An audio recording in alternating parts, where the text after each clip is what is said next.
Question number 19 आइए solve करते हैं। 4 kg प्याज और 3 किलो गेहूं और 2 किलो चावल का मूल्य Rs60 है, ₹60 है।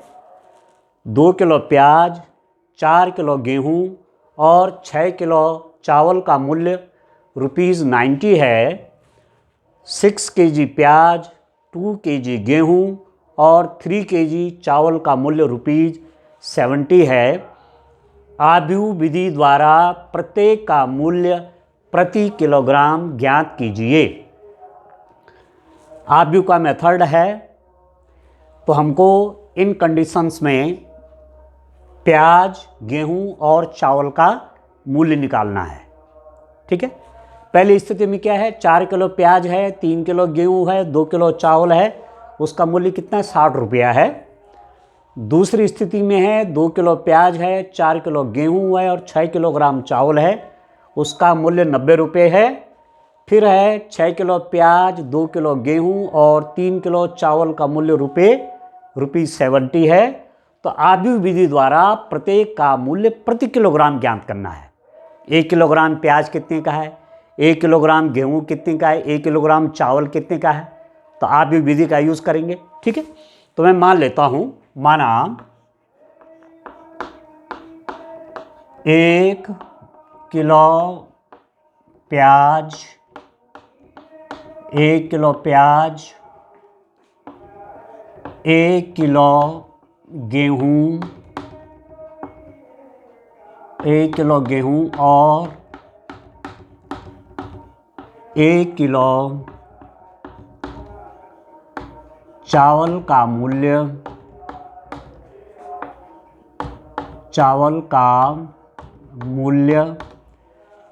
क्रमशः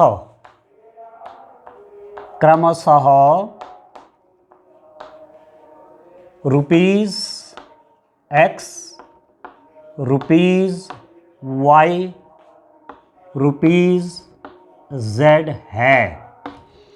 1 किलोग्राम प्याज ₹X का है, 1 किलोग्राम गेहूं ₹Y का है, 1 किलोग्राम चावल कितने का है, ₹Z का है। तो अब इक्वेशन बनाते हैं। यहाँ देखिए, 1 किलो प्याज ₹X का, तो 4 किलो प्याज ₹4 का, प्लस 3 किलो गेहूं निकालना है, 3 किलो गेहूं, 1 किलो गेहूं ₹Y का है, तो 3 किलो गेहूं हो जाएगा 3Y, प्लस 1 किलो चावल है ₹Z का, तो 2 kg चावल कितना होगा, 2Z। इस सब मिला के है ₹60। इन तीनों का मूल्य 60 है। ये बन गया इक्वेशन नंबर 1 बन गई। दूसरा देखिए, 2 किलो प्याज तो 2X, 4 किलो गेहूं 4Y, प्लस 6 किलो चावल, 1 किलो चावल Z का है तो 6 किलो चावल 6Z इज इक्वल टू ये है 90 रुपीज़। या इसको मैं ऐसा भी लिख सकता हूँ, 2 से डिवाइड हो रहा है, थोड़ा इक्वेशन क्या हो जाएगी, कैलकुलेशन के लिए आसान हो जाएगी। 2 से डिवाइड कर लेता हूँ, तो X plus 2Y plus 3Z is equal to 45, equation number 2। ठीक है, तीसरी स्थिति देखिए, 6 किलो प्याज कितना हुआ, 6X, प्लस 2 किलो गेहूं कितना हुआ, 2Y, प्लस 3 किलो चावल हो गया 3Z, ये है ₹70, इक्वेशन नंबर 3। 3 समीकरणें बन गई। एक रैखिक समीकरण ये है, एक रैखिक समीकरण ये है, ये रैखिक समीकरण ये है, 3 लीनियर इक्वेशंस। ठीक है, तो समीकरण निकाय मतलब सिस्टम ऑफ इक्वेशंस, समीकरण निकाय को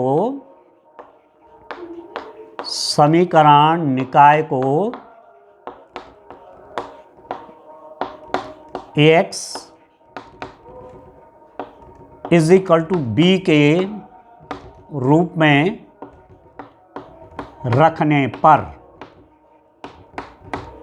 ठीक है, समीकरण निकाय को किस रूप में रख लेते हैं, ax is equal to B. आपके पास जो एक्स वाई जेड के मान निकालने वाला है ना, ठीक है, मैट्रिक्स मेथड डिटरमिनेंट का यूज़ होता है सॉल्यूशन ऑफ इक्वेशन। तो उसमें किस रूप में लिखते हैं समीकरण निकाय को, ax is equal to B के रूप में, जहां a क्या होगा, a की वैल्यू निकलेगी इनका कोफिशिएंट 4 3 2 4 3 2, दूसरी इक्वेशन है 1 2 3 1 2 3, और तीसरी इक्वेशन बनेगी 6 2 3 6 2 3। x के लिए हो जाएगा X Y Z is equal to B, हो गया हमारा 6 45 70 60 45 और ये हो जाएगा 70। ठीक हो गया। जहां हमारे पास जहां हमारे पास ये a है, a की वैल्यू है डियर स्टूडेंट, यहां लिख लेता हूं a इज इक्वल टू, मेरे पास a की वैल्यू क्या आ रही है, ये a है 4 3 2 4 3 2, ठीक है, 1 2 3 1 2 3 6 2 3 6 2 3 है। x जो है हमारे पास x इज इक्वल टू है एक्स वाई जेड, और ये b की वैल्यू है b इज इक्वल टू हो गया हमारे पास 60 45 और 70। ये a है, ये है, ये वाली मैट्रिक्स, x ये वाली मैट्रिक्स हो गई और b ये वाली मैट्रिक्स हो गई। इस रूप में रखते हैं, ये मैंने अलग से लिख दिया है। a की वैल्यू हमारे पास क्या क्या आ रही है, 4 3 2 1 2 3 6 2 3। ठीक हो गया।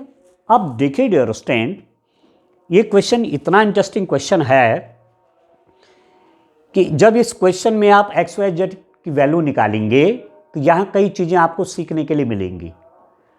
किसी मैट्रिक्स का, स्क्वायर मैट्रिक्स का डिटरमिनेंट की वैल्यू, स्क्वायर मैट्रिक्स का डिटरमिनेंट कैसे निकालते हैं, स्क्वायर मैट्रिक्स की जो एलिमेंट हैं उसके सहखंड कैसे निकालते हैं, कोफैक्टर, एडजॉइंट किसी स्क्वायर मैट्रिक्स का कैसे निकलता है, और इनवर्स कैसे निकलता है।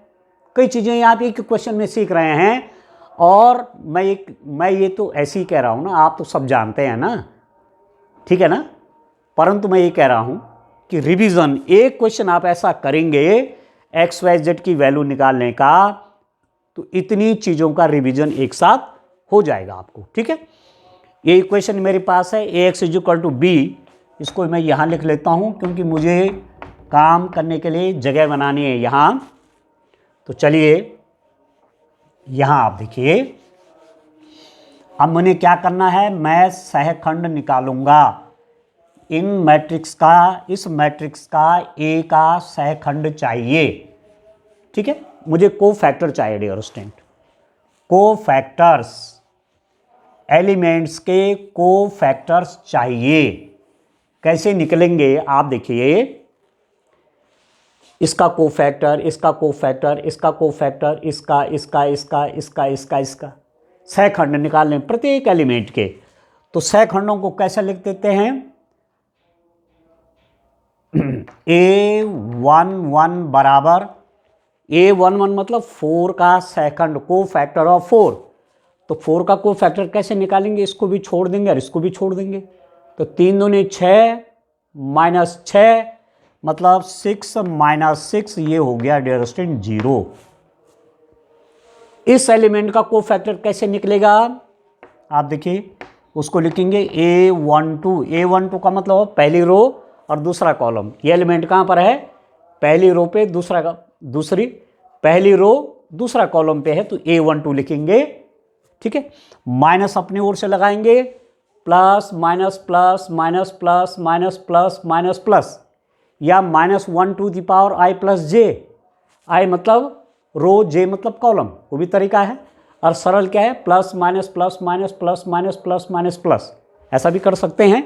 तो यहाँ नेगेटिव आएगा, ये इसका कोफैक्टर, तो इसको भी छोड़ देंगे, इसको भी छोड़ देंगे, तो 3 माइनस 18, 3 माइनस 18 कितना हो गया, this is equal to 3 minus 18, ये तो हुआ, इसको भी छोड़ा, इसको भी छोड़ा, तो 3 माइनस 18, तो माइनस 15 और माइनस यहाँ ये हुआ प्लस 15, और A33 कितना हो जाएगा, A33 मतलब A13, सॉरी A13 मतलब इसका कोफैक्टर, तो इसका कोफैक्टर निकालेंगे, plus minus plus sign plus होगा, ये भी छूटेगा, ये भी छूटेगा, 2 माइनस 12, 2 माइनस 12 तो माइनस 10, 2 माइनस 12 कितना को माइनस 10। अब इसका कोफैक्टर निकालिए, A21, A21 कैसे निकलेगा dear student, plus minus plus minus plus minus, तो साइन आएगा माइनस, ठीक है। अब इसको भी छोड़ेंगे क्योंकि 1 क्या है, इस वाले कॉलम पे है और इस वाले रो पे है, तो ये भी छूटेगा, ये भी छूटेगा, 3 3 जा 9 माइनस 4, तो 9 माइनस 4 तो कितना हो गया ये माइनस 5, ठीक है। A22 कितना होगा, ये A22, इसका साइन पॉजिटिव, तो ये भी छूट जाएगा, ये भी छूट जाएगा, ये भी छूट जाएगा, ये भी छूट जाएगा, 12 माइनस 12 तो ये 0 हो गया, 12 माइनस 12 कितना हो गया, 0 हो गया। A23 देखिए, A23 कितना होगा, ये वाला, तो प्लस माइनस तो साइन माइनस हो जाएगा, इसको भी छोड़ देंगे, इसको भी छोड़ देंगे, तो 4 2 जा 8, 8 माइनस 18, 8 माइनस 18 कितना हो जाएगा, 8 माइनस 18 तो माइनस 10 और ये हो जाएगा प्लस 10, ठीक हो गया। अब आप देखते हैं A31 मतलब ये इसका cofactor, plus minus plus minus plus minus plus plus आएगा, ये भी छूटेगा, ये भी छूटेगा, 3 3 जा 9 माइनस 4 तो हो जाएगा 9 minus 4 that is equal to 5, ठीक है। A32 मतलब इसका कोफैक्टर, ठीक है, तो plus minus plus minus plus minus plus minus minus आएगा, माइनस लगा दिया, ये भी छूट जाएगा, ये भी छूट जाएगा, 12 माइनस 2 तो ये हो गया माइनस 10, और A33 is equal to sign plus आएगा, ये भी छूट जाएगा, ये भी छूट जाएगा, 4 2 जा 8 minus 3 that is equal to 5, ठीक हो गया। सारे कोफैक्टर निकल गए, सब सहखंड निकल गए। अब सीधा निकालता हूं यहां पर एडजॉइंट, यहां समझे आप, एडजॉइंट ऑफ ए का एडजॉइंट कैसे निकलेगा, ध्यान दीजिए, ए का एडजॉइंट कैसे निकलेगा, थोड़ा सा और जगह बना लेता हूं, साफ सुथरा हो जाएगा। देखिए ये, और इधर लिख देता हूं, ध्यान से देखिए आप, एडजॉइंट ऑफ ए का एडजॉइंट क्या होगा, ए का एडजॉइंट A11 A12 A13 यहाँ लिख देंगे, तो मतलब 0 0 15 माइनस 10 ऐसे। इसका देखिए -5 फिर है 0, यहाँ पर हो जाएगा 10, और यहाँ देखिए 5,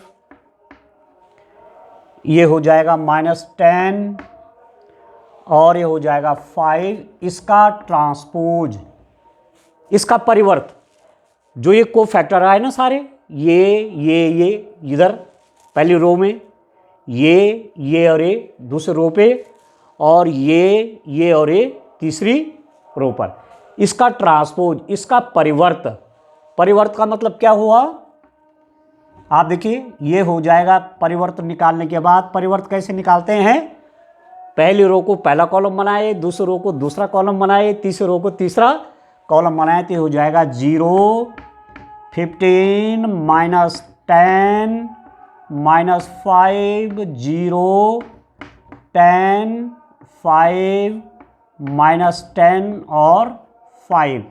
ये हो गया adjoint of A. Adjoint of A आ जाएगा 0 माइनस 5, 5, 15, 0 माइनस 10 माइनस 10, 10 और 5। ये आ गया डियर स्टूडेंट एडजॉइंट ऑफ ए। यहां तक क्लियर हो गया। अब आप देखो, ठीक है, एडजॉइंट निकालना भी अब आपको आ गया। ये कोफैक्टर हैं, ये भी आप जानते हैं, ये भी आप जानते हैं, एडजॉइंट निकालना भी आप जानते हैं। अब मैं डिटर्मिनेंट की वैल्यू निकालूंगा। How can I find the determinant? कैसे मैं डिटर्मिनेंट की वैल्यू निकालूंगा? How can I find the value of the determinant? किसी सारणी का मान कैसे ज्ञात करते हैं? और आपको आसानी से आता है, ठीक है, किसी सारणी का मान निकालना आप आसानी से जानते हैं। तो डिटर्मिनेंट ऑफ ए, ये जो स्क्वायर मैट्रिक्स थी उसका डिटर्मिनेंट, ये है ना स्क्वायर मैट्रिक्स, इसका डिटर्मिनेंट निकाल दीजिए, इसका सारणी के मान निकाल लीजिए। तो कैसे खोलेंगे इसको कैसे खोलेंगे? आप पहले ऐसा देखिए, किसी रो के कॉलम खोल लीजिए, ठीक है, ये तो मैट्रिक्स है ना, ये तो मैट्रिक्स है, इसका डिटर्मिनेंट का मान तो किसी रो या किसी कॉलम के अंदर खोल लीजिए। इस रो के एलोंग या इस कॉलम के एलोंग या इस रो के एलोंग, कहीं से भी।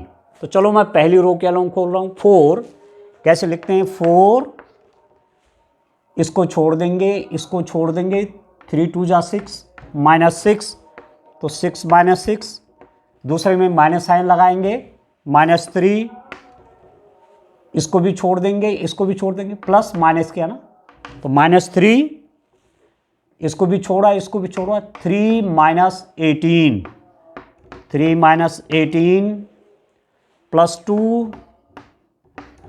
2 हो गया, ये भी छूट जाएगा, तो 2 माइनस 12, 2 माइनस 12, तो कितना हो गया? Determinant of A is equal to, ये तो 0 हो गया, 6 माइनस 6 0, ठीक है, ये हो जाएगा माइनस 15 और माइनस 3 से मल्टीप्लाई, तो 45 आ गया। ये हो गया माइनस 10, तो माइनस 20, तो ये हो गया 25, which is not equal to 0। Determinant of A का मान 0 नहीं है, आता है ए व्युत्क्रमणीय है, ए व्युत्क्रमणीय है। ए इज इन्वर्टेबल, मतलब ए का इन्वर्स निकल जाएगा। यदि डिटर्मिनेंट की वैल्यू 0 नहीं है तो ए का क्या निकलेगा? इन्वर्स निकलेगा, प्रतिलोम निकलेगा।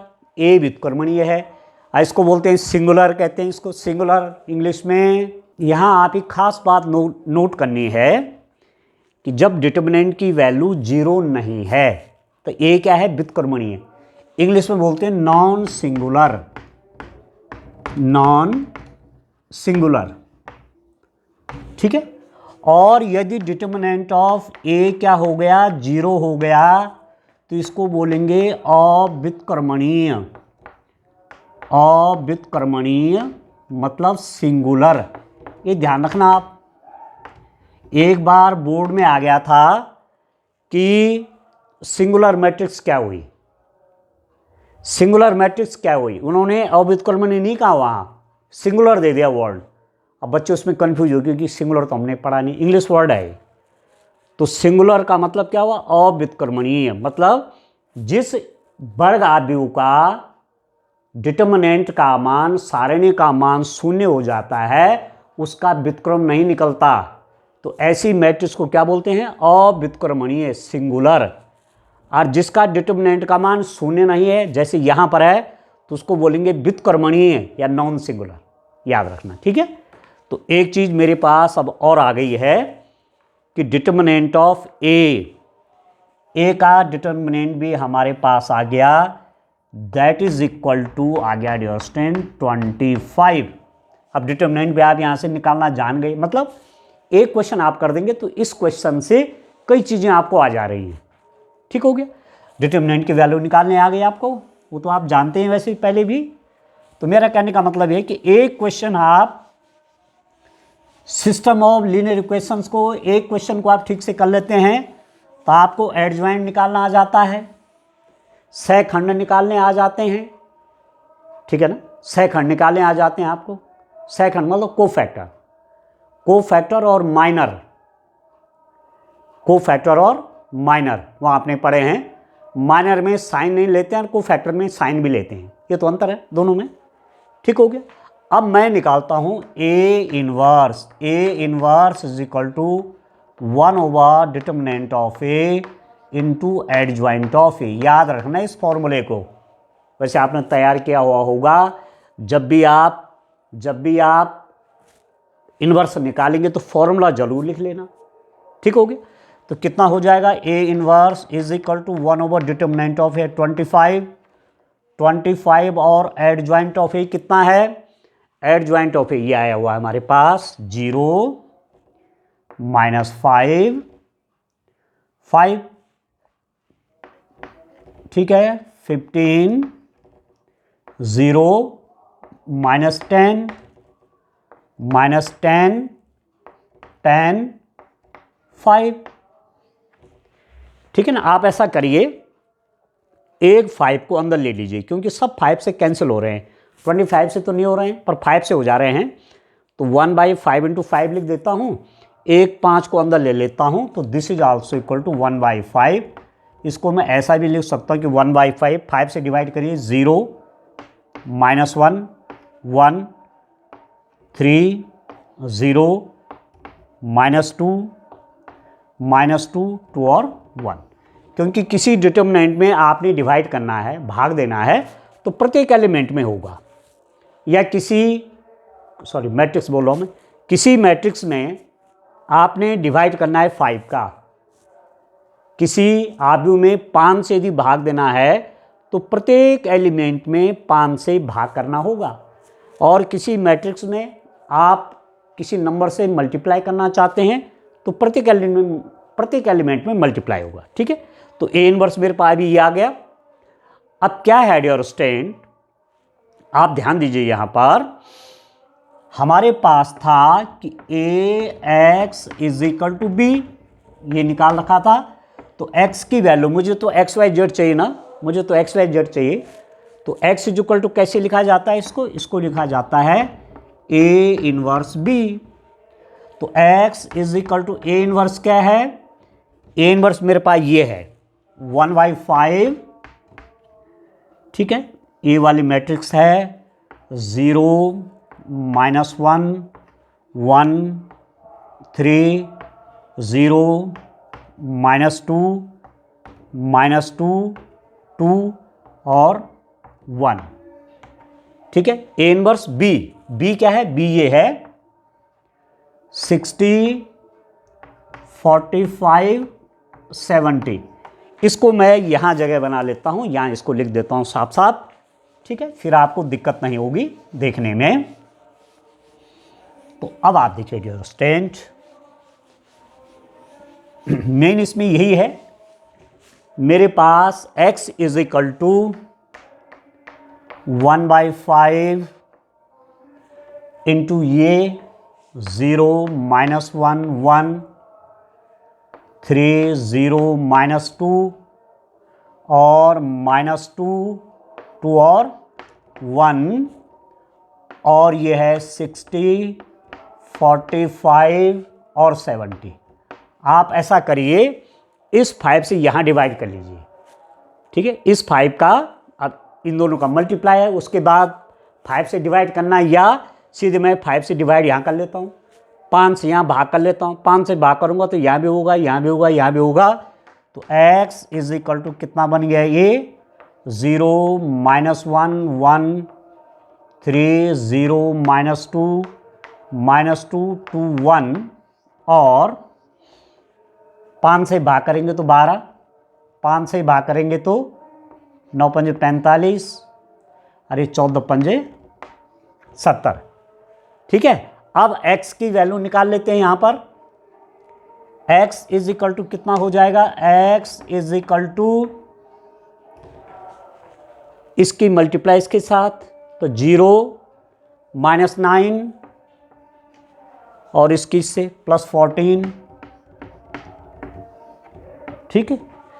इसकी मल्टीप्लाई इसके साथ 36, इसकी मल्टीप्लाई इसके साथ 0 और -28, इसकी मल्टीप्लाई से -24, इसकी मल्टीप्लाई से +18, इसकी मल्टीप्लाई इसकी +14, ठीक है। तो x बराबर क्या आया, यहाँ आप देखिए x बराबर आपके पास क्या आ रहा है, यहाँ पर तो आ गया 5, यहाँ पर कितना आ गया 8, और यहाँ पर कितना आ गया 8, यहाँ भी 8 आ गया, तो 588 आ गया, 588। तो मेरे पास, अब मैं यहां लिख लेता हूं, मेरे पास x इज इक्वल टू क्या आया, आप देखिए यहां पर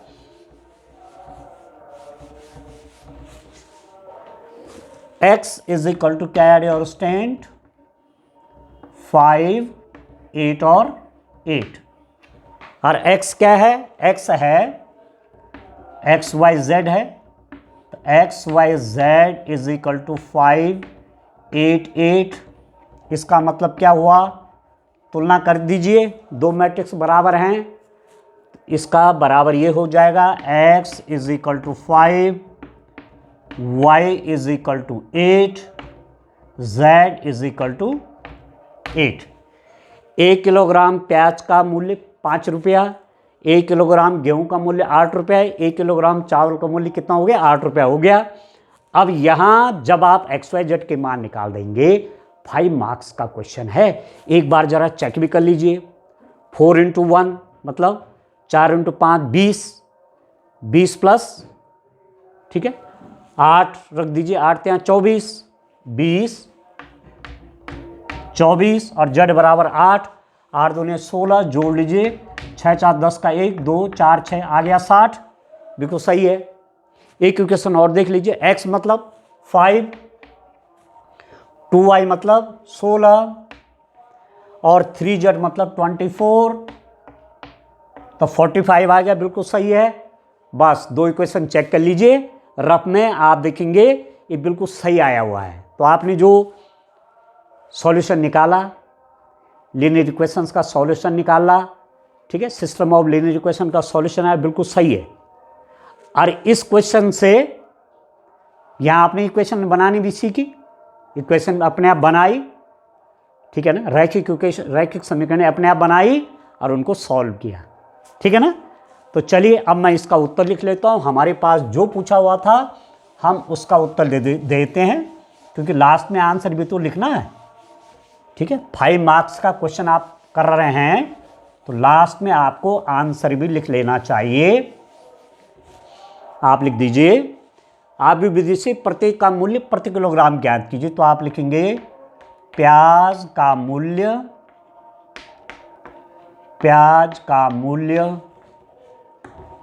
5 रुपया प्रति किलोग्राम।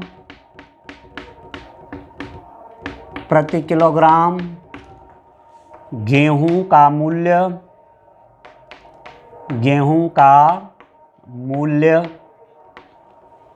8 रुपया प्रति किलोग्राम तथा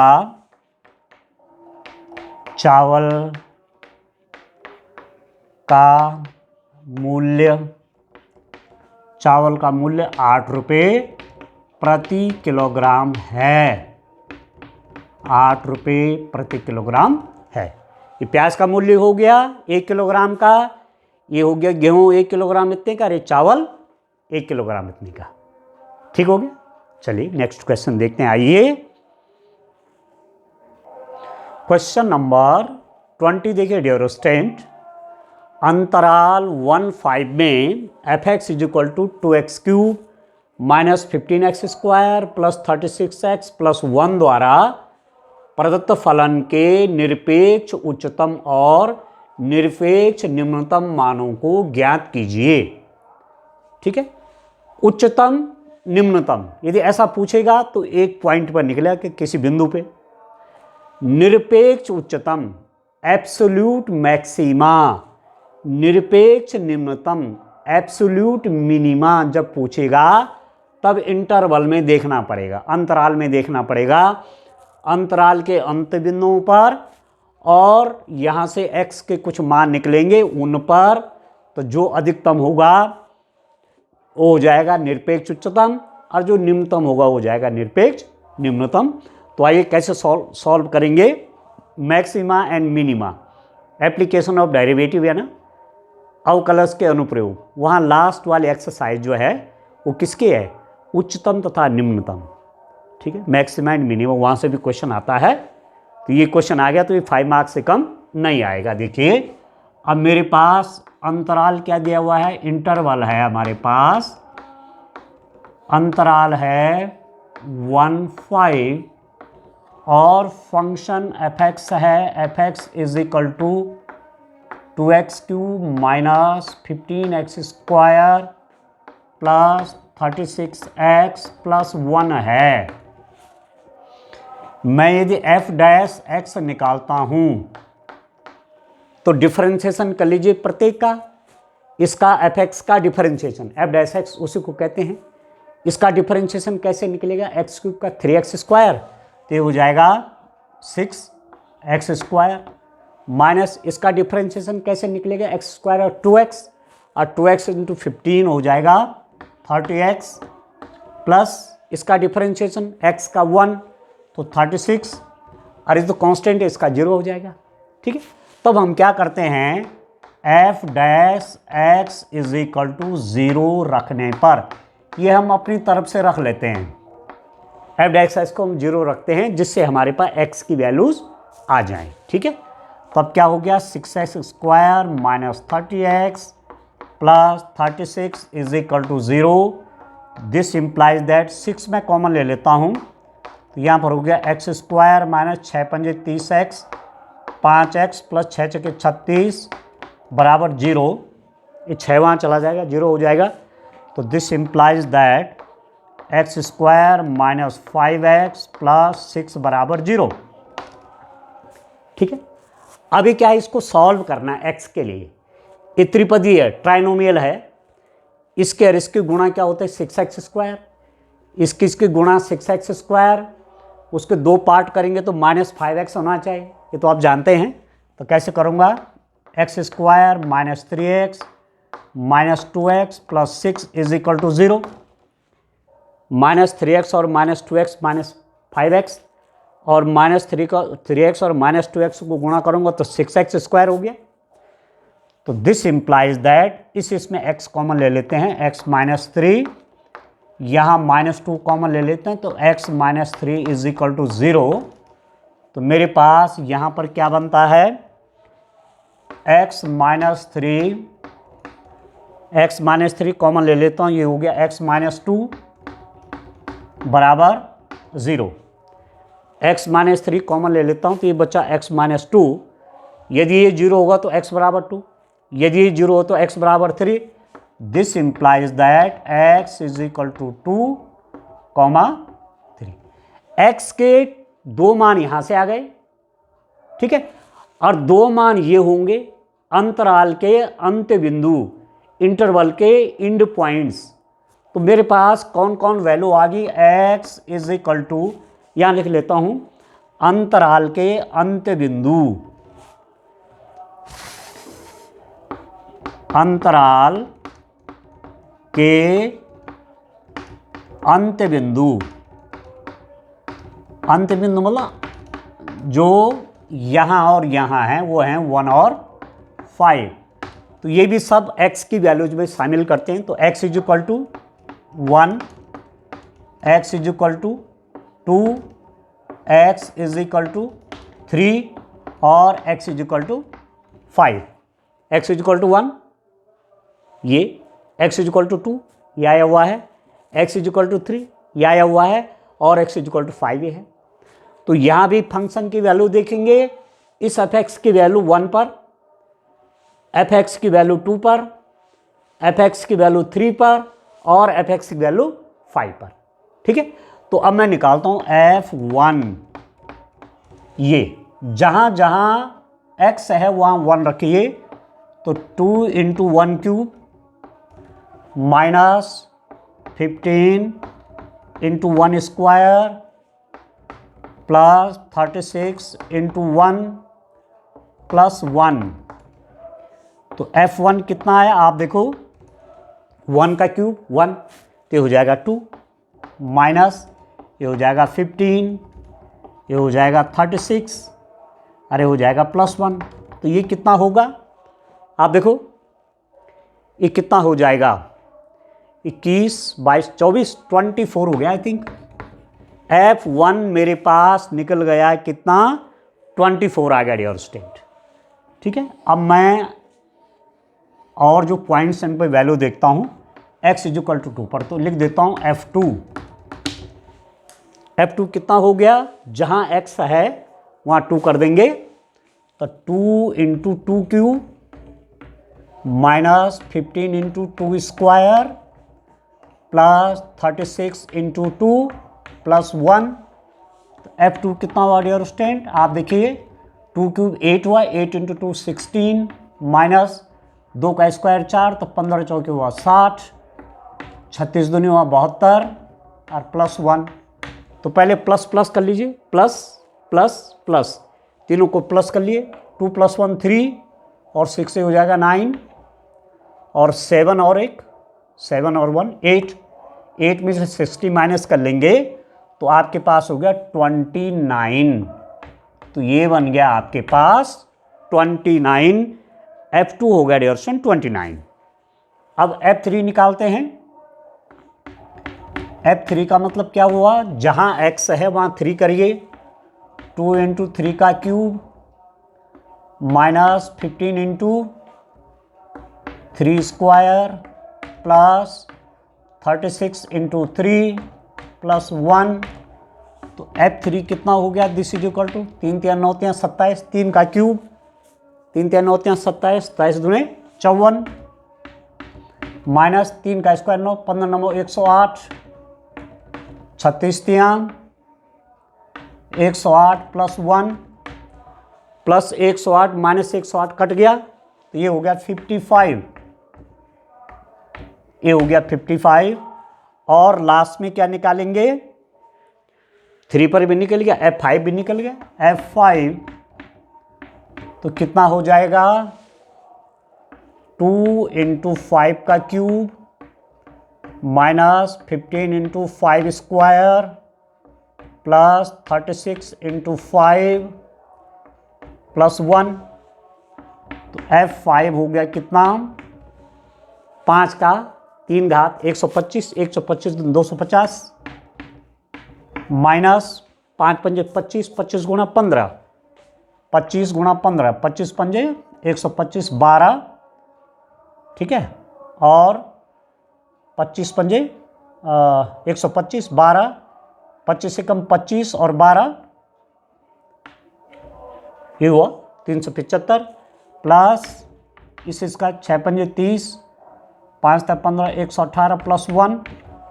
अब जो प्लस प्लस उनको जोड़ लेते हैं, इसको देखिए 250 में 100 से 1 जोड़ा कितना हो गया 1, 4, 4 से 31 में 375 घटाओ माइनस करके 11 में 5 गया 6, 12 में 7 गया 5, तो ये हो गया 56।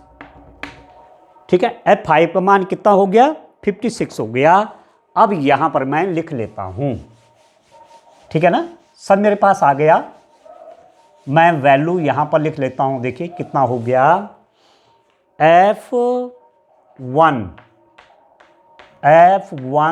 Is equal to F1 is equal to 24,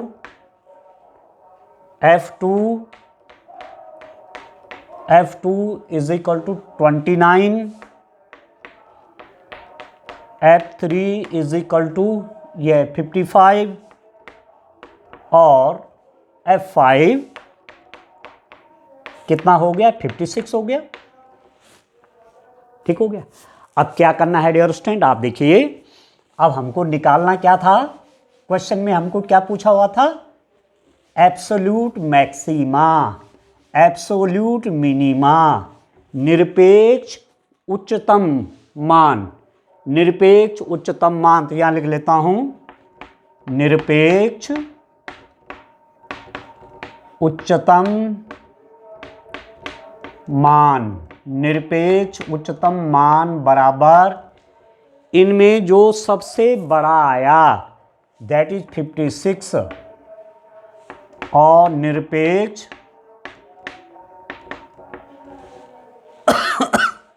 निम्नतम, निरपेक्ष निम्नतम मान, इनमें जो सबसे छोटा है वह है 24।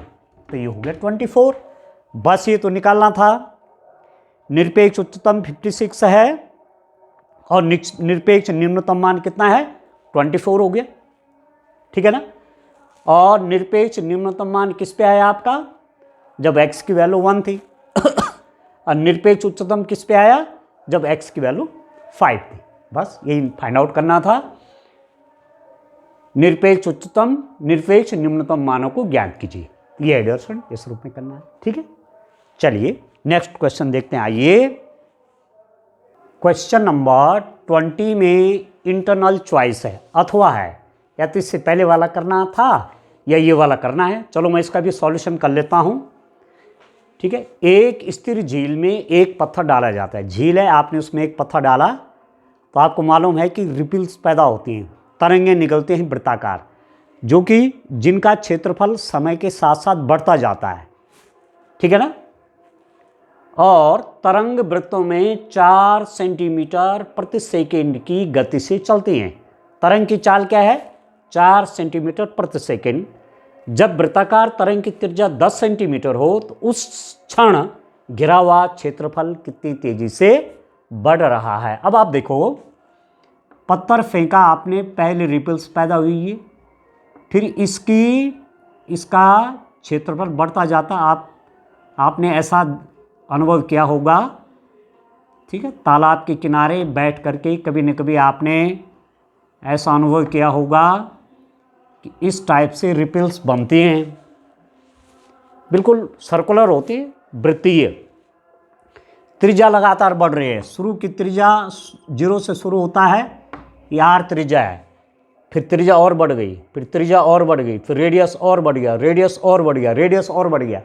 अब इसका एरिया देखो, इसका क्षेत्रफल इतना है, ये दूसरे वाले का क्षेत्रफल और ज़्यादा हो गया, इसका एरिया और ज़्यादा हो गया, ठीक है। तो मान लेते हैं कि माना r त्रिज्या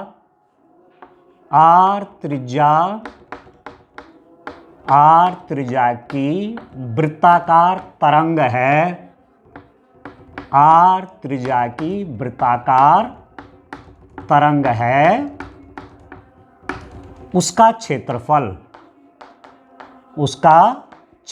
कितना निकलेगा? उसका क्षेत्रफल कितना निकलेगा? आप देखिए कि a = πr²। वृत्त का क्षेत्रफल a = πr², क्योंकि तरंग क्या है? वृत्ताकार है। किसी टाइम पर माना r त्रिज्या वाली तरंग ये है, माना किसी टाइम पर हम इसको देख रहे हैं, तो इसका एरिया कौन सा हो जाएगा? ये वाला एरिया हो जाएगा, ठीक है। और ये वाला एरिया निकलेगा कैसे?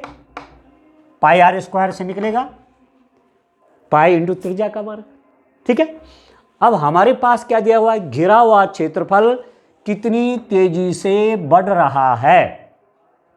घिरा हुआ क्षेत्रफल कितनी तेजी से, तेजी से मतलब यहां पर टाइम का मतलब है, तेजी मतलब समय से मतलब है कि इस एरिया, ये जो क्षेत्रफल है, इसका अवकलन, डिफरेंशिएशन t के रिस्पेक्ट में निकालना पड़ेगा, ठीक है।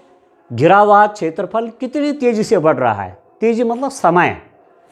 तो मैं क्या करूंगा, इसको मैं इक्वेशन नंबर 1 कर लेता हूं। मैं यहां पर लिखता हूं dA/dt, t के रिस्पेक्ट में इसका डिफरेंशिएशन करता हूं, क्योंकि मुझे परिवर्तन की दर चाहिए। रेट ऑफ चेंज, क्षेत्रफल में परिवर्तन की दर चाहिए, ठीक है ना। जैसे जैसे समय बढ़ रहा है, ये वृत्ताकार तरंग का क्षेत्रफल बढ़ता जा रहा है, तो तरंग के क्षेत्रफल में परिवर्तन की दर चाहिए, तो डी बाई डी टी चाहिए। तो इसको मैं लिख देता हूँ डी बाई डी टी, ये है पाई आर स्क्वायर। ये क्वेश्चन आपको कहाँ मिलेगा? एप्लीकेशन ऑफ डेरिवेटिव, अवकलज के अनुप्रयोग वाले में है ये। तो this implies that d A by D T is equal to, pi को बाहर लिख लेता हूँ, कांस्टेंट है, आर स्क्वायर का डिफरेंशिएशन हो जाएगा 2r, आर स्क्वायर का डिफरेंशिएशन 2r। अब r का डिफरेंशिएशन होगा, r का डिफरेंशिएशन किसके रिस्पेक्ट में? t के। यदि r के रिस्पेक्ट में ही होता तो इतना हो गया था, पर t के रिस्पेक्ट में करना है तो r का डिफरेंशिएशन t के रिस्पेक्ट में हो गया D R by D T. ये हो गया इसका, पाई तो कांस्टेंट है, ये हो गया आर स्क्वायर का 2r, अब r का t के रिस्पेक्ट में D R by D T. अब यहां पर दिया हुआ है तरंग वृत्तों में 4 सेंटीमीटर प्रति सेकंड की गति से चलती है, 1 सेकंड में 4 सेंटीमीटर चल रही है। तो आपके पास क्या है कि दिया है, क्या दिया है डियर स्टूडेंट कि D R by D T मुझे दिया हुआ है D R by D T is equal to 4 centimetre पर सेकेंड, ये दे रखा है D R by D T. वृत्ताकार तरंग वृत्तों में इस गति से चल रही है, प्रति सेकंड है ये, तो डी टी और सेंटीमीटर रेडियस त्रिज्या, तो D R by D T is equal to 4 centimetre पर सेकेंड। तथा किसी टाइम पर क्या करना है, वृत्ताकार तरंग की त्रिज्या जब 10 सेंटीमीटर हो, आर का मान भी दिया हुआ है, D R by D T भी दिया हुआ है, तो यहां मैं लिख लेता हूं D A by D T is equal to pi into 2 into R means 10 into D R by D T कितना हो गया 4, ठीक है। तो ये कितना हो गया यहाँ पर D A by D T की वैल्यू आ गई डियर स्टूडेंट, कितना आया 24 जा 40 2 जा 80 पाई। अब इसकी यूनिट भी लिख लेते हैं, ठीक है ना। 80 पाई क्या इकाई होगा, क्या यूनिट होगी इसकी, देखो ठीक हो गया 80 पाई।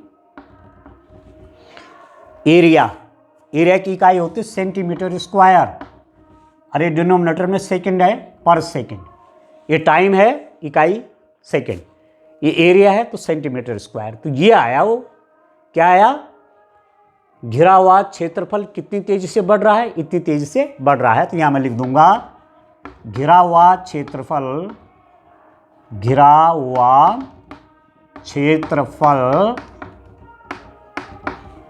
80 पाई सेंटीमीटर स्क्वायर प्रति सेकेंड की दर से बढ़ रहा है। वृत्ताकार तरंग की त्रिज्या इस गति से, इस रेट से बढ़ रहा है। कितनी तेजी से बढ़ रहा है, इतनी तेजी से बढ़ रहा है 80 पाई सेंटीमीटर स्क्वायर पर सेकेंड। क्षेत्रफल डीए तेजी से टाइम के रिस्पेक्ट में डिफरेंशिएशन किया, ठीक है, इस रूप में करना है। चलिए नेक्स्ट क्वेश्चन देखते हैं, आइए क्वेश्चन नंबर 21 देखते हैं। अवकल समीकरण X Y divide by D X is equal to x plus 2 Y plus 2 के लिए बिंदु 1-1 से गुजरने वाला वक्र ज्ञात कीजिए। ये जो डिफरेंशियल इक्वेशन है ना, ये जो अवकल समीकरण है, अवकल समीकरण मतलब जिसमें D Y by D X है, ठीक है। ये अवकल समीकरण का हल निकालना, ये मतलब है इसका, अवकल समीकरण का हल ज्ञात कीजिए, ये मतलब है इस क्वेश्चन का, ठीक है। तो डिफरेंशियल इक्वेशन का सॉल्यूशन आप 3 प्रकार से आपके पास है। एक तो है वेरिएबल सेपरेबल, चरों का पृथक्करण, दूसरा है समघात अवकल समीकरण, और तीसरा है लीनियर डिफरेंशियल इक्वेशन, रैखिक अवकल समीकरण। अब पहले आपको ये देखना है कि ये जो अवकल समीकरण दे रखे इसने किस मेथड से सॉल्व होना है, ठीक है ना। वो थोड़ा प्रैक्टिस आप जब कर लेंगे ना तो आपको समझ में आ जाएगा। तो मैं ज़रा इसको देख लेता हूँ, ये किस मेथड से सॉल्व होगा। X Y divide by D X is equal to x plus 2 Y plus 2। X X एक तरफ करो, वाई वाई एक तरफ करो। इसका मतलब ये हुआ y बटे ए वाई प्लस 2 डी वाई बराबर y बटे वाई प्लस 2 डी वाई बराबर x, इसके नीचे आ जाएगा x plus 2 by X D X, ठीक है ना। y बटे वाई प्लस 2 डी वाई बराबर x plus 2 by X D X. अब इंटीग्रेटिंग बोथ साइड्स, अब ये वेरिएबल सेपरेबल हो गया, चरों का पृथक्करण हो गया। एक्स एक्स एक तरफ है और वाई वाई एक तरफ है, Y D Y X D X, इसको बोलते हैं चरों का पृथक्करण, वेरिएबल सेपरेबल। जब वेरिएबल सेपरेबल हो गए तो आप इंटीग्रेशन करेंगे, इसका इंटीग्रेशन अलग करेंगे, इसका इंटीग्रेशन अलग करेंगे, समाकलन। तो दोनों पक्षों का समाकलन करने पर, दोनों पक्षों का समाकलन करने पर, इंटीग्रेटिंग बोथ साइड्स, दोनों तरफ का मैं समाकलन कर लूँगा। Integration y over Y plus 2 D Y is equal to x plus 2 by X D X. अब इसका इंटीग्रेशन करना है, कैसे होगा देखो। इसको मैं लिख सकता हूँ दिस इम्प्लाइज दैट, देखो मैं तरीका बता रहा हूँ आपको, y plus 2 minus 2 by Y plus 2 D Y लिख देता हूँ इसको। क्यों?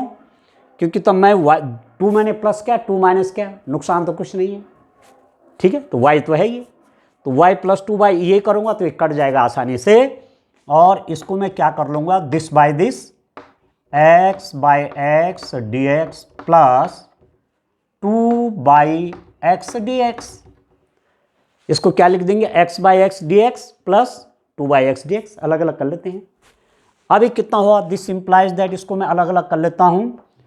Integration y plus 2 by Y plus 2 D Y minus इसका बटाइए और इसका बटाइए, माइनस इंटीग्रेशन 2 डी वाई बटे Y plus 2 is equal to, इससे एक कट गया तो डी एक्स प्लस ये बाहर आ गया 2 डी एक्स बाई एक्स, इससे एक कट गया।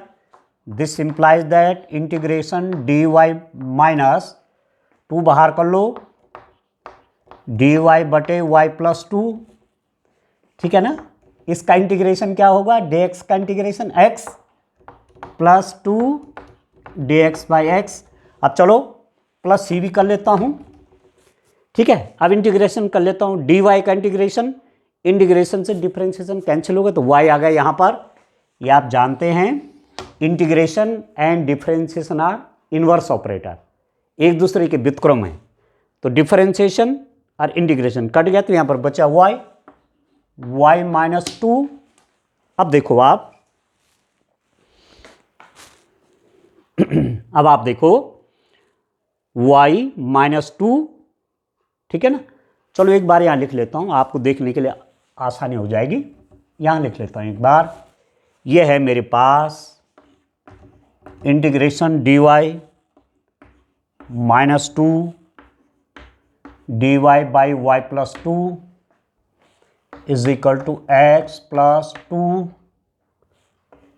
D x by x plus C.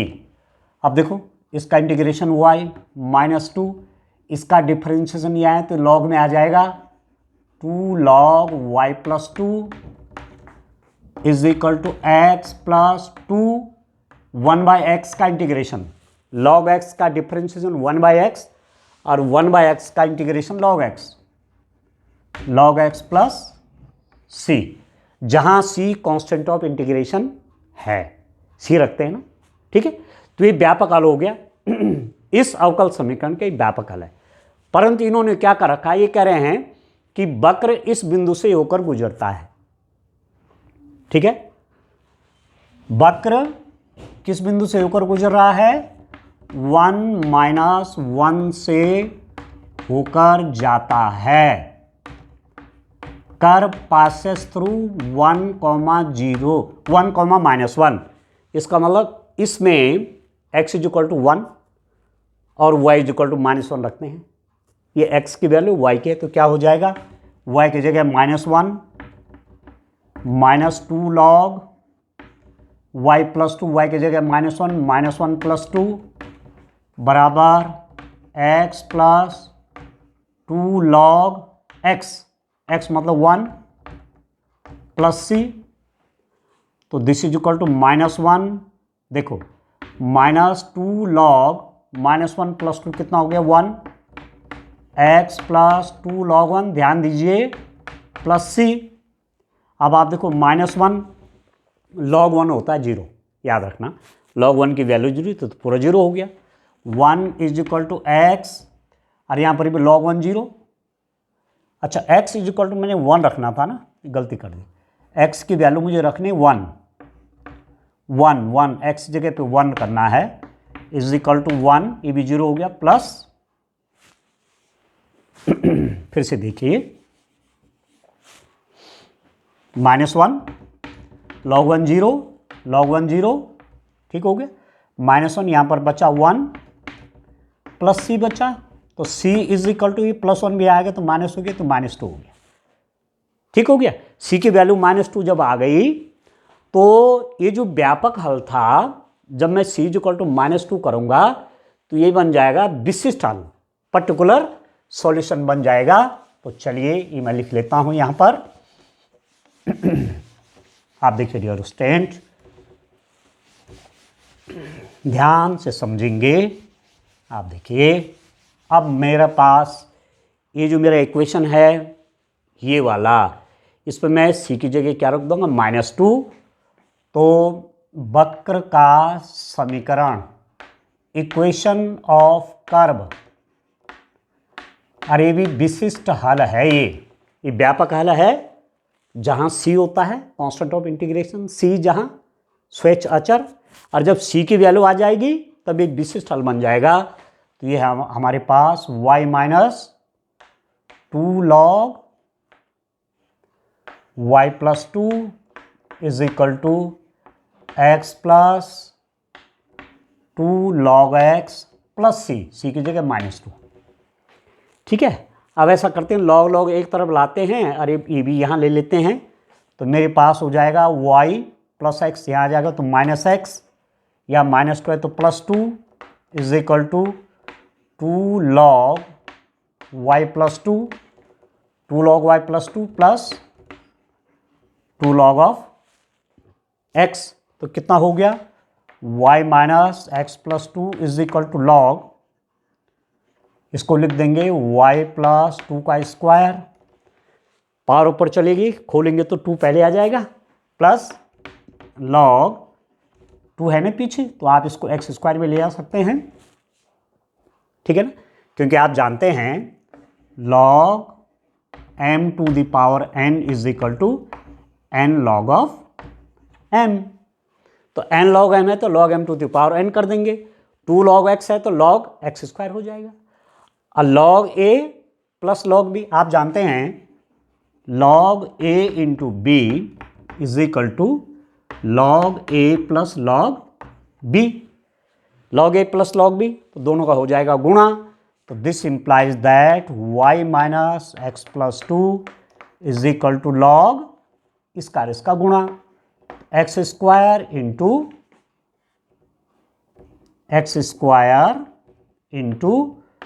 y + 2 का स्क्वायर।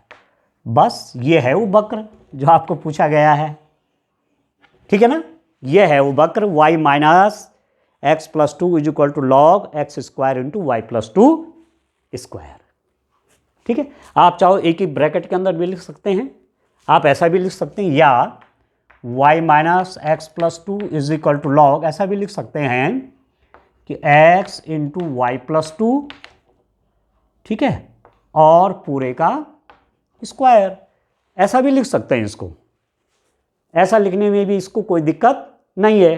ऐसा भी लिख सकते हैं, एक साथ स्क्वायर कर दिया, ठीक है ना। तो ये वाला आपका करेक्ट हो गया, इस रूप में क्वेश्चन करना है, ठीक है। चलिए नेक्स्ट देखिए, क्वेश्चन नंबर 21 भी यहाँ इंटरनल चॉइस है, या तो वो करना था इससे पहले वाला क्वेश्चन, या ये करना है 5 मार्क्स का क्वेश्चन है। इस अवकल समीकरण का व्यापक हल ज्ञात कीजिए।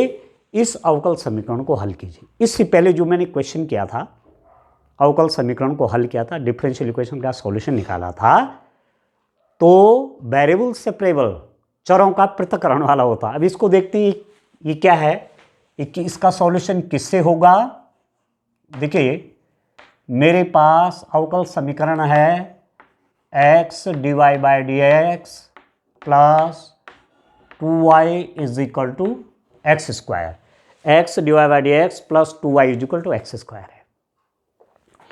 दिस इंप्लाइज दैट यदि मैं पूरे इक्वेशन में x से डिवाइड कर दूं तो ये कितना बन जाएगा, dy by D x plus 2y by x, x से डिवाइड कर रहा हूं, और यहाँ x से भाग दूंगा तो ये हो जाएगा x, या x से डिवाइड दिया, x से भाग किया कट गया, x से डिवाइड किया यहाँ लिख दिया, x से डिवाइड किया x हो गया, ठीक है।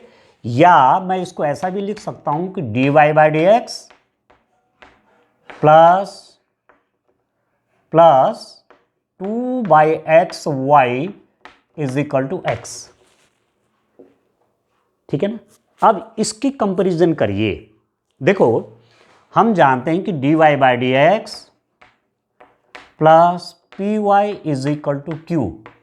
यदि कोई डिफरेंशियल इक्वेशन इस फॉर्म की है, कोई अवकल समीकरण इस रूप की है, तो इसको बोलते हैं रैखिक अवकल समीकरण। dy बाई डी एक्स ये p हो जाएगा, ये p है, x का फंक्शन है ये, यहाँ पर y, ठीक है, और ये q ये भी x का फंक्शन है। p और q x का फंक्शन है या कांस्टेंट है, या तो ये कांस्टेंट है p और q, या x के फंक्शन है, ठीक है। तो इसको बोलते हैं रैखिक अवकल समीकरण। तो मैं यहां लिख देता हूं समीकरण, इसको लिख देता हूं 2, समीकरण एक रैखिक अवकल समीकरण है, रैखिक अवकल समीकरण है। Equation 1 is linear differential equation, क्योंकि इसकी फॉर्म से मैच कर रही है। तो p की जगह यहां पर क्या है, 2 बाई एक्स, तो this implies that p is equal to 2 by X and q is equal to x, ठीक हो गया। तो differential equation, linear differential equation, रैखिक अवकल समीकरण आपके पास दो प्रकार के हैं। एक होता है dy by D x plus P Y is equal to Q, जहां p और q x के फंक्शन या कांस्टेंट है, या dx by D Y plus P one X is equal to Q one, या तो dx बाई डी वाई की form है dx by D Y plus P one X is equal to Q, जहां p1 और q1 y के function है, यहां पर pq x के फंक्शन है, यहां पर p1 q1 x के y के फंक्शन है या कांस्टेंट है। तो ये भी रैखिक डिफरेंशियल इक्वेशन है, ये भी रैखिक डिफरेंशियल इक्वेशन है, ठीक है ना। तो जब ये रैखिक डिफरेंशियल इक्वेशन हो गया, ये इससे मैंने इसकी तुलना करी, मेरे पास p की वैल्यू आ गई, q की वैल्यू आ गई। तो जब इसका हल करते हैं तो सबसे पहले हम क्या निकालते हैं, इंटीग्रेटिंग फैक्टर, ठीक है। इंटीग्रेटिंग फैक्टर, समाकलन फैक्टर। इंटीग्रेटिंग फैक्टर क्या होता है, e to the power p dx, याद रखना e to the power p dx। 1 marks का क्वेश्चन भी आ सकता है। कोई लीनियर डिफरेंशियल इक्वेशन दी हुई है, रैखिक अवकल समीकरण दी हुई है, आपको इंटीग्रेटिंग फैक्टर निकालना है e to the power p dx। तो कितना हो जाएगा, e to the power p कितना है, 2 by X into D X, ठीक है। तो ये कितना हो जाएगा, e to the power 2 constant बाहर कर लेते हैं, इंटीग्रेटिंग dx बाई एक्स। तो मेरे पास जो इंटीग्रेटिंग फैक्टर आया वो कितना आया, इसको देखो, e to the power 2 dx by X. Integrating factor is e to the power 2, इसका इंटीग्रेशन dx बाई एक्स का हो गया log x, ठीक है, तो इंटीग्रेटिंग फैक्टर क्या होगा, ये 2 इसके पावर में चला जाएगा, e⁻log x स्क्वायर, और एक्सपोनेंशियल और लॉग एक दूसरे के इन्वर्स ऑपरेटर है, एक दूसरे के प्रतिलोम है, इससे कट जाएगा एक प्रकार से। तो इंटीग्रेटिंग फैक्टर आपके पास आया एक्स स्क्वायर। इंटीग्रेटिंग फैक्टर निकालना बहुत जरूरी है इसमें।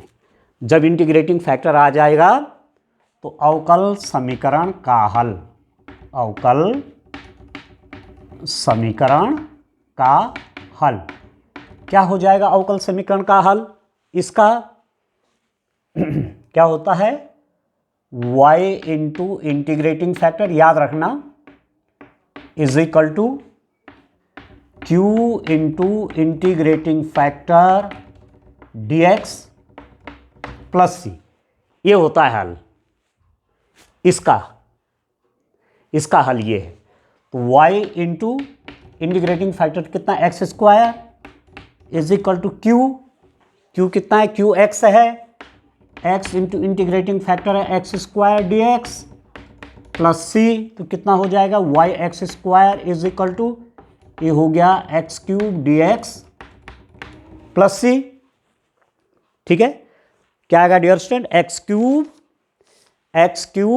X D X. अब मैं यहां लिख लेता हूं, यहां देखिए आप, यहां पर सॉल्यूशन लिखता हूं इसका। कितना सिंपल क्वेश्चन है पर बहुत इंपॉर्टेंट है। ठीक है, इंटीग्रेटिंग फैक्टर निकालना है, तो मेरे पास यहां पर क्या आया, y x square is equal to x cube D x plus c. तो y x square is equal to x cube का इंटीग्रेशन, एक पावर बढ़ जाएगी, x to the power 4/4 plus सी।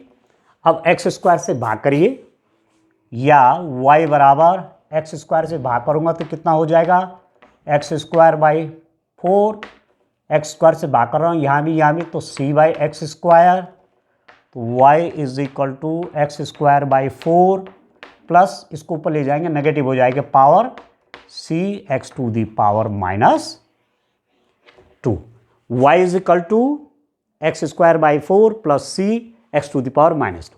ये आ गया व्यापक हल। व्यापक हल मतलब जिसमें c होता है, आर्बिट्री कांस्टेंट होता है। ठीक है, c, अब c का वैल्यू मालूम नहीं है तो इसको बोलते हैं व्यापक हल। जब c की वैल्यू आ जाएगी, माना c बराबर 2 हो गया, तब ये बन जाएगा विशिष्ट हल। ठीक है, अब यहां पर सॉल्यूशन तो निकाल दिया मैंने इसका, पर थोड़ा सा मैं एक चीज आपको और बताता हूं। यहां पर इसको देखिए, इंटीग्रेटिंग फैक्टर दोनों केसों में देखिए आप, इसमें इंटीग्रेटिंग फैक्टर आप देखिए, इंटीग्रेटिंग फैक्टर हो जाएगा e to the power p dx, इसका इंटीग्रेटिंग फैक्टर होगा e to the power p1 dy, क्योंकि यहां p1 क्या है, y का फंक्शन है। तो इसका सॉल्यूशन कैसे लिखेंगे, इसका हल कैसे लिखेंगे, इसका हल लिखेंगे x इंटू इंटीग्रेटिंग फैक्टर बराबर कितना, q1 into integrating factor dy आएगा, यहाँ dy प्लस c, ये याद रखना।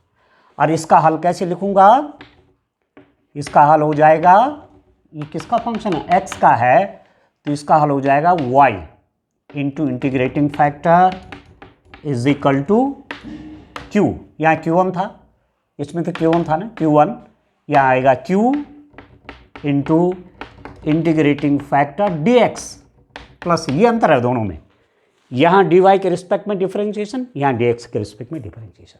तो दो टाइप की लीनियर डिफरेंशियल इक्वेशन है, ये आपको तैयार करनी है। ठीक हो गया, ठीक है डियर स्टूडेंट। ठीक है, चलिए आगे और काम करते हैं। आइए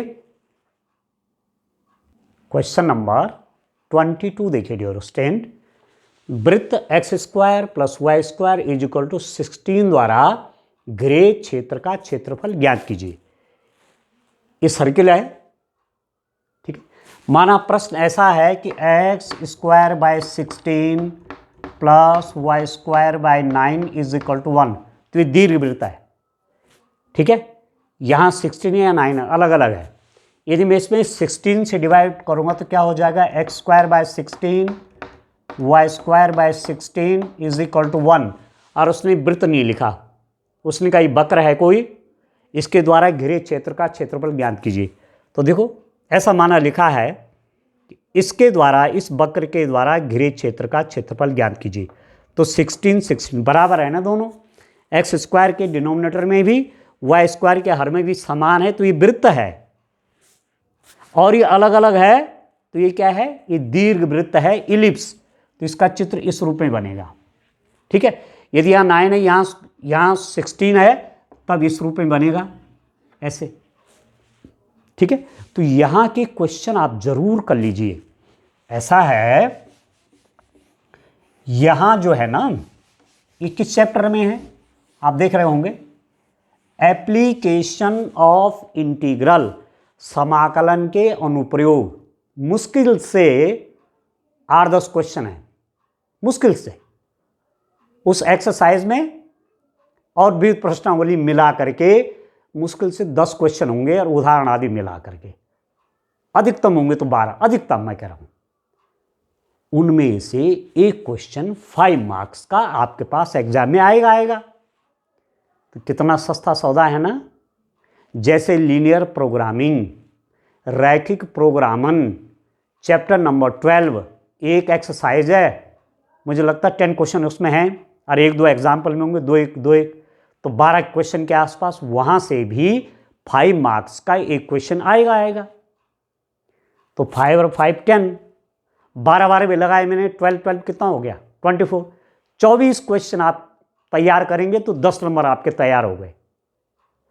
तो एप्लीकेशन ऑफ इंटीग्रल, समाकलन के अनुप्रयोग, वो क्वेश्चन भी सारे कर लेना, एक एक क्वेश्चन बढ़िया तैयार कर लेना, प्रैक्टिस कर लेना, बढ़िया आसान हो जाएगा। सरल क्वेश्चन है दिए हुए, 5 मार्क्स का एक क्वेश्चन वहाँ से आएगा। एक क्वेश्चन रैखिक प्रोग्रामन, चैप्टर नंबर 12 लीनियर प्रोग्रामिंग, मुश्किल से जो सॉल्व है, जो हल किए गए हैं, ठीक है। एक्सरसाइज से पहले ना सॉल्यूशन भी तो रहते हैं कुछ क्वेश्चन के दिए हुए, उदाहरण एग्जाम्पल, उनके सहित 12 क्वेश्चन से ज़्यादा नहीं है, एक ही तरीके के हैं। या तो क्षेत्र परिबद्ध होगा या अपरिबद्ध होगा, ठीक है ना। 1-2 क्वेश्चन, 2 क्वेश्चन परिबद्ध के, 2 क्वेश्चन अपरिबद्ध क्षेत्र के, और एक क्वेश्चन जो मूल बिंदु से होकर जाता है, जैसे x - 2y = 0, ये रेखा मूल बिंदु से होकर जाती है, ठीक है ना। प्रैक्टिस कर लेना, डू अंडरस्टैंड। थोड़ा काम है, ज़्यादा नहीं है, और 5 मार्क्स के क्वेश्चन आते हैं, वेरी सिंपल, कर लेना, ठीक है ना। तो चलिए, अब ये हमारे पास वृत्त है, यहाँ तो दे दिया, माना नहीं लिखा हुआ है, तो स्वाभाविक है वृत्त का समीकरण है x² + y² = a²। यहाँ पर 16 की जगह a² भी हो सकता है, 9 भी हो सकता है, 10 भी हो सकता है, तो आप जाने जाएंगे ये वृत्त है, ठीक हो गया। अब देखो ये वृत्त बनाया, सिंपल सा क्वेश्चन है कि इसके अंदर का कितना क्षेत्रफल होगा। ये वाला एरिया चाहिए एक्चुअली, ये, ठीक है ना, ये वाला। इस वृत्त ने अपने अंदर कितना क्षेत्रफल घेर रखा है, ये वाला एरिया चाहिए, ठीक है। तो सिंपल सा क्वेश्चन है आपके लिए, देखिए ध्यान से, आप खुद ही सॉल्व करके देख लेंगे। This is very simple question. अब वृत्त मैं लिख देता हूं यहाँ पर, वृत्त x² + y² बराबर 16 द्वारा घिरे क्षेत्र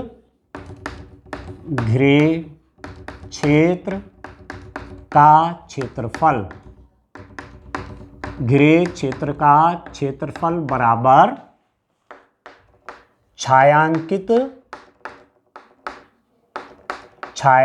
भाग का क्षेत्रफल। सीधी सीधी बात है, छायांकित भाग का क्षेत्रफल,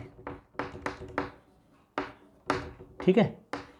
एरिया ऑफ शेडेड रीजन, इस पूरे का, तो इस पूरे का क्षेत्रफल निकालना है। तो डियर स्टूडेंट मैं ऐसा कर लेता हूं, ये तो ओरिजिन है, इस पॉइंट को मान लेता हूँ ए, इस पॉइंट को मान लेता हूँ यहाँ पर बी, इसको मान लेता हूँ सी। ये क्या है? फर्स्ट कोड्रेंट, सेकंड कोड्रेंट, थर्ड कोड्रेंट, फोर्थ कोड्रेंट, प्रथम चतुर्थांश, द्वितीय, तृतीय, चतुर्थ।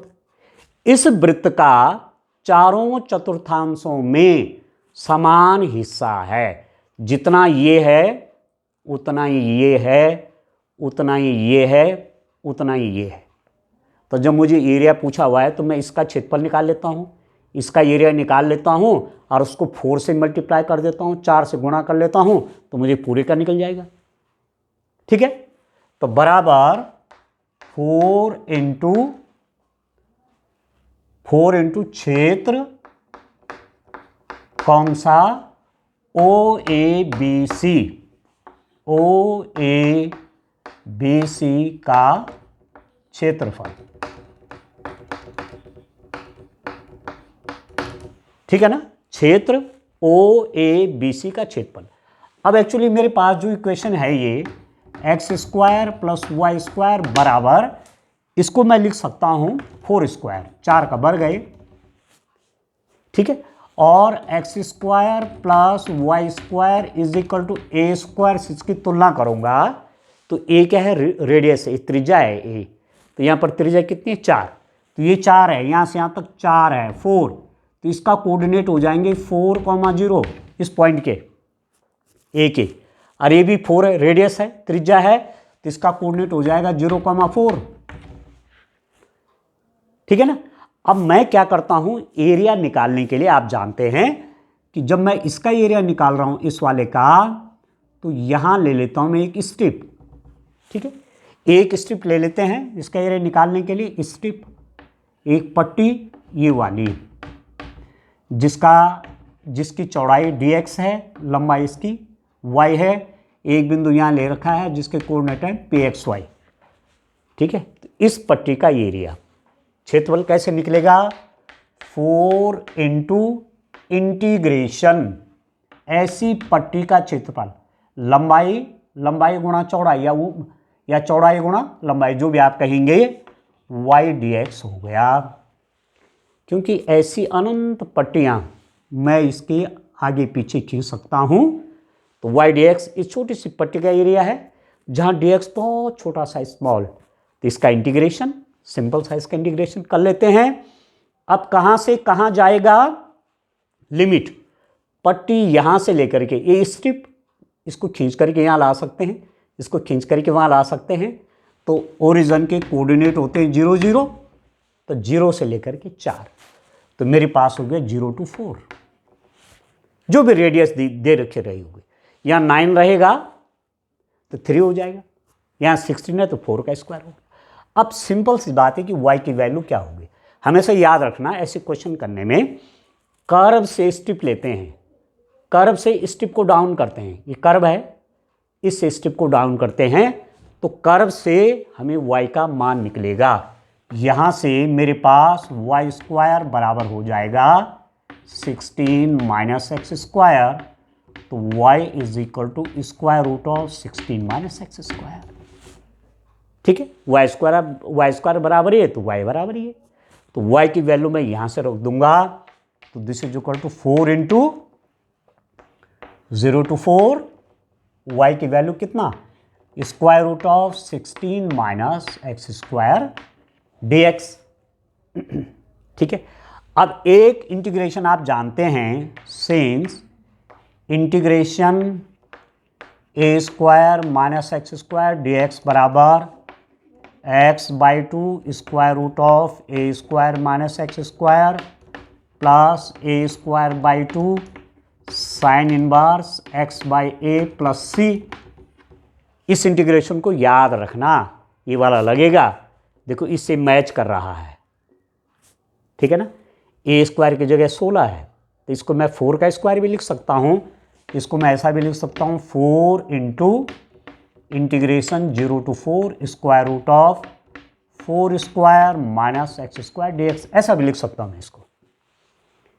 तो अब लगाइए, दिस इज इक्वल टू, इसकी वैल्यू कितनी हो जाएगी? 4 इंटू, देखो ये लगा देता हूँ ब्रैकेट, x/2, तो x जगह तो यहाँ x ही है, तो x/2 ठीक है, square root of a square minus x square, same ये उतर जाएगा 16 minus x square plus a square ये है, ये 4 स्क्वायर तो 16 लिखो सीधा, ए स्क्वायर की जगह क्या है 16 है ए स्क्वायर की जगह 16 मतलब 4 स्क्वायर है ना, ए स्क्वायर, ए की वैल्यू 4 तो ए स्क्वायर मतलब 16/2 साइन इनवर्स एक्स बाई ए कितना है 4 अंडर द लिमिट 0 to 4। ये यहां कांस्टेंट ऑफ इंटीग्रेशन नहीं आता है, ये इनडेफिनेट इंटीग्रल है, अनिश्चित समाकलन है, ये है निश्चित समाकलन, सी नहीं लिखते, ठीक है। अब 4 रखो, जब मैं 4 पहले अपर लिमिट रखेंगे, 4 रखूंगा तो 16 माइनस 4 का स्क्वायर 16, ये तो 0 हो जाएगा फिर क्या आएगा 16/2 साइन इनवर्स 4/4 माइनस, तब 0 करूंगा, 0 जब यहां रखूंगा एक्स की जगह ये भी 0 और साइन इनवर्स एक्स की जगह 0 ये भी 0, तो सिंपल सा मेरे पास क्या आएगा डियर स्टूडेंट, यहां पर आप देखेंगे, यहां सॉल्व कर लेता हूं, कितना सिंपल क्वेश्चन है, 5 मार्क्स का क्वेश्चन होगा ये। तो ये हो जाएगा 4 इंटू वैल्यू रख रहा हूं, देखो x इक्वल टू 4 तो ये तो 0 हो जाएगा, लिखने की जरूरत ही नहीं है, यहां लिख देता हूं 16/2 साइन इनवर्स x जगह 4/4 माइनस 0 लिखूंगा तो x जगह 0 ये 0 और साइन इनवर्स 0 तो माइनस 0, ठीक है। ये हो जाएगा 8, 4 इंटू 8 ये हो जाएगा 1 sine inverse 1, inverse trigonometric function से हो जाएगा, साइन इनवर्स मतलब π/2, साइन π/2 1 होता है तो इसकी वैल्यू π/2 हो जाएगी 32 इंटू π/2, ये हो जाएगा 16, तो ये हो जाएगा डियर स्टूडेंट 16 पाई वर्ग इकाई, इसका क्षेत्रफल हो गया 16 पाई वर्ग इकाई, बस इतना तो करना था, कितना सिंपल क्वेश्चन है, ठीक है। तो एग्जाम में आएगा तो फिर पूरे कितने मार्क्स का आएगा, 5 मार्क्स का आएगा, नहीं तो 4 मार्क्स का तो आएगा, ठीक है।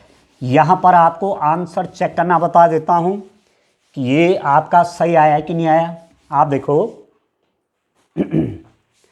X square plus y square बराबर 16 हो गया, 4 स्क्वायर, 4 का स्क्वायर 16। वृत्त का क्षेत्रफल क्या होता है, वृत्त का क्षेत्रफल होता है पाई आर स्क्वायर, तो pi into r square, r मतलब 4 स्क्वायर, 4 का स्क्वायर 16 तो 16 पाई आ गया, उत्तर ब्याज मिला देंगे, 16 पाई तो आया, इसका मतलब हमारा आंसर करेक्ट है। और यदि क्या है, यदि माना वो ऐसा है, थोड़ा ध्यान दीजिए, ये है, ये मतलब दीर्घवृत्त है, तो दीर्घवृत्त ऐसा बनता है, ना दीर्घवृत्त ऐसे, ये होता है ए और ये होता है b, x square by a square plus y square by b square is equal to 1। तो इसका जो एरिया होगा ना, इसका एरिया आता है पाई ए बी, तो पाई इंटू ए मतलब 4 का स्क्वायर, 4 इंटू बी 3 का स्क्वायर, तो ये हो जाएगा 12 पाई, ए स्क्वायर बी स्क्वायर, ए 4 है बी आपका 3 है, 12 पाई हो गया। तो वहीं आप आंसर भी अपना मिला सकते हैं, ठीक है। ये मेरा कहने का आशय है, तो आप ठीक से तैयारी करिए, ठीक है ना। ये क्वेश्चन एग्जाम में छोड़ना नहीं है, इसलिए थोड़ा आजकल तैयारी कर लीजिए, इसकी कम क्वेश्चन है, ये हो चाहे लीनियर प्रोग्रामिंग में थोड़े क्वेश्चन है और 5 मार्क्स के क्वेश्चन पूछे जाएंगे, ठीक है डियर स्टूडेंट। चलिए और आगे क्वेश्चन सॉल्व करते हैं, आइए।